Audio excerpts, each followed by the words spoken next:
bits. At this time of year. Yeah, just in general. Yeah, because in general at this time of year, grow your own is probably, it's getting a small bit of a backseat, because generally springtime, it's seed potatoes, it's the general veg time. But there are things you can do. Now, if you're lucky enough to have a tunnel or a greenhouse, then there's lots you can be doing. But even at this time of year, there's actually quite a lot of seed, and I've put a kind of a small collection of the seed that you can sow at this time of year indoors and plant out later on. And these would be some of the plants, say that purple sprouting broccoli. We'd have sown the seed of that about 4 weeks ago indoors, and now it's ready to plant out. And that's a winter hardy broccoli. It produces a plant about 3 feet high, a nice purple heads of sprouts right through the winter period. So they're winter hardy, the frost won't affect them. Same with lettuce varieties like that. Again, it's a winter variety. It'll make heads of lettuce from January, February onwards, that sort of period. Cabbage, that's a variety called Hispe. So these were sown from seed 4 to 5 weeks ago indoors, and now they're ready for transplanting out. And that's the idea. If you start them off indoors on a windowsill, somewhere you might have a radiator, somewhere bright, somewhere warm, they'll germinate very quickly and they'll come on very quickly. And once they're that sort of size, or even a bit smaller, you can start planting them out. Now, if you have a greenhouse or a tunnel, even though there's no heat in it, it's amazing how much quicker. You'll generally be at least a month, maybe 2 months ahead with the tunnel. And in a raised bed, again, because it's raised, it's up off the grass frost, so the plants tend to do that a little bit better. So there's quite a wide range of plants that you can sow at this time of year for winter and spring vegetables. And really the technique for them all is very simple. These are white Lisbon, the hardy white Lisbon, and there's about, in most packets of seed, they generally tell us, but there's generally about 500. So you needn't sow them all, just sow a small amount. They come in these foil packs. So, you know, something like white Lisbon, you only want to sow about 1/5 of the pack. 100 seeds is more than enough. And the seed white Lisbon is fairly large.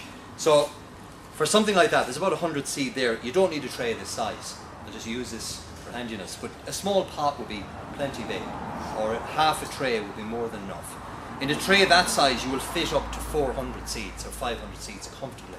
So, you know, a quarter, a fifth of that is actually adequate. But for today, we'll use this. The compost I'm using is a multi-purpose with John Ennis, which means it has a little bit of soil in it. It tends to be better.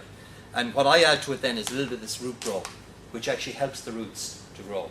So it's actually very good for if you're planting new plants in the garden or sowing seed or that type of thing. It just gets the roots to grow faster. And then it's a simple matter of just sowing the seed nice and even across the tray. And the easiest thing then is just to cover that with a bit of compost or perlite or anything at all really, just to cover the seed. So the easiest way to do it is to sieve it with a baking sieve, an old baking sieve, just sieve it over the top. All you need to do then is take that, get a bit of cling film or a white bag like this, and slip the bag into it, or slip the container into the bag. And have it fairly taut that the bag isn't sitting down in the compost, that it's up off. Leave that in a warm windowsill and they'll germinate within a week. You'll see them. And then within 3 weeks, 4 weeks, there'll be something like that. And they're ready to transplant it out in the garden. Do you thin them out then to that sort of level? These are in individual trays. So they were actually sown in the tray and just germinated and grown on. But yeah, from that, you know, you can imagine 100 seedlings there. You'd break them into trays like that. Or you could put them back into trays like this, put about 40 in a tray, and let them grow on to about that size. Or into single pots, or anything at all that will hold a bit of compost for planting out. So that's it. Now the thing with them is you got to watch for the slugs and the snails because they're still knocking about. But for most of the winter vegetables, they're very. The other thing you could be putting in the veg garden are things like onion sets, which are winter hardy onion sets. So you plant them now, they start to grow over the winter period, and then they come into. You can pick them as greens in February, or you can leave them to grow to full-size onions for about April, May.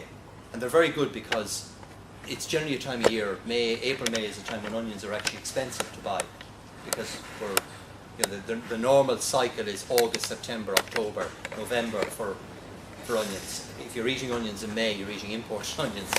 So it's often a good idea to plant some at this time of year. Garlic would be the other thing you could use at this time of year. And again, it's totally winter hardy. You can plant it outdoors. You can plant it in your tunnel if you wish, And all of these you can plant in the tunnel, and it's often a good idea if you have a tunnel to actually plant some outside and some in the tunnel, so that you've got them coming at it over a period. And that's really the problem with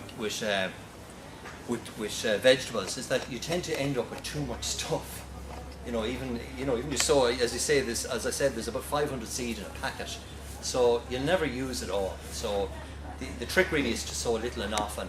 And if you have a greenhouse or a tunnel, use that to bring stuff on that little bit earlier and have stuff then outside as well. And same in the raised bed, just put in a dozen plants really of everything is more than enough.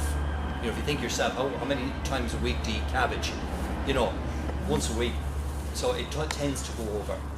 Now some varieties, that Hispe is a very fast maturing one. It matures in the springtime. If you plant it say in April, it's ready within 6 or 7 weeks. It's a very quick maturing variety. There is a variety, or a couple of different varieties. There's one called Mini Cole, which produces solid heads of cabbage, which don't run to seed. So it's a very good variety. If you sow 20 plants, once they mature, they actually stay in the soil waiting for you to pick them. So they don't run to seed very